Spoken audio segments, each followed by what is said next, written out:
ये डिक्टेशन आपको prime steno की तरफ से दी जा रही है। डिक्टेशन स्टार्ट होगी 5 सेकंड में, बहुत ध्यान से लिखिएगा। स्टार्ट। 5वीं कक्षा के विद्यार्थी को उसके कर्मफल के लिए उत्तरदायी ठहरा देने की आतुरता ही बच्चों को सफल और विफल में श्रेणीबद्ध करती है, जबकि शैक्षणिक प्रदर्शन के लिए उत्तरदायी ठहराकर अनुत्तीर्ण करना वास्तव में शिक्षार्थी की विफलता न होकर शिक्षण पद्धति, पाठ्यक्रम तथा समग्र शैक्षिक प्रणाली की संभावित समस्याओं को उजागर करने की तरफ संकेत है।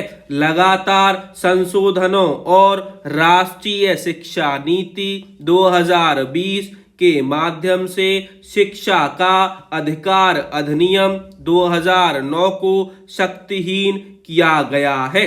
पहले स्थानीय सरकारों को कक्षा स्तरीय शिक्षा सुनिश्चित करने का अधिकार दिया, जिससे 19 राज्य सरकारों ने किसी छात्र को अनुत्तीर्ण न करने की नीति को नकार दिया।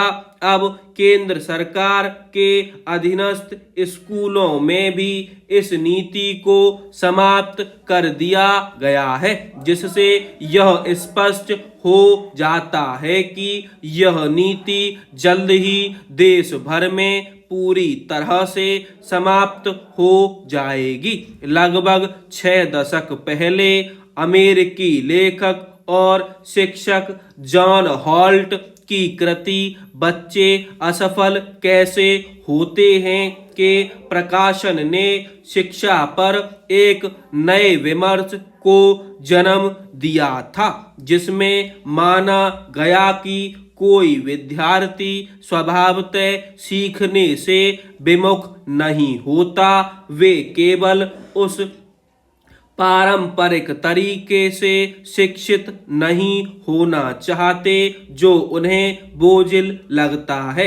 हार्वर्ड गार्डनर के बहुबुद्धिमत्ता सिद्धांत के अनुसार प्रत्येक व्यक्ति में विविध प्रकार की बुद्धिमत्ता होती है, जैसे भाषाई, तार्किक, गणितीय और प्राकृतिक आदि। यह सिद्धांत शिक्षा में विविध पद्धतियों और गतिविधियों के उपयोग की वकालत करता है, ताकि हर छात्र की क्षमता का विकास हो सके।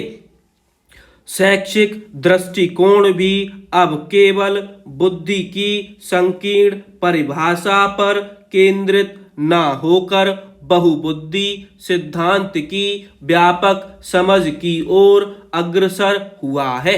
कोई भी बच्चा स्वभाव रूप से कमजोर, मंदबुद्धि या नाकाम नहीं होता, बल्कि इसके पीछे सीखने के लिए उचित वातावरण का अभाव होता है, जो उसे अपनी पूर्ण क्षमता तक पहुंचने से रोकता है।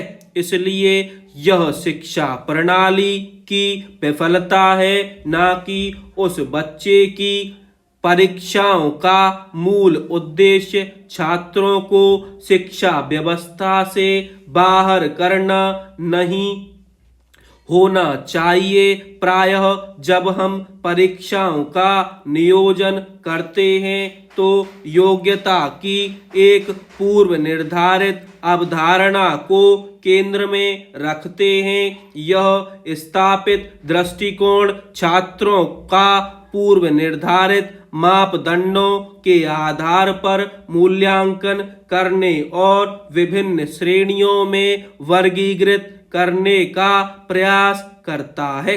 नतीजतन जब किसी छात्र को औसत से कम आंका या विफल घोषित कर दिया जाता है तो उसे उसी कक्षा में रहना पड़ता है। इस स्थिति में शिक्षकों, माता पिता और सहपाठियों का दृष्टिकोण भी बदल जाता है। वे उसे नाकाबिल या विफल होने को अभिशप्त के रूप में देखने लगते हैं।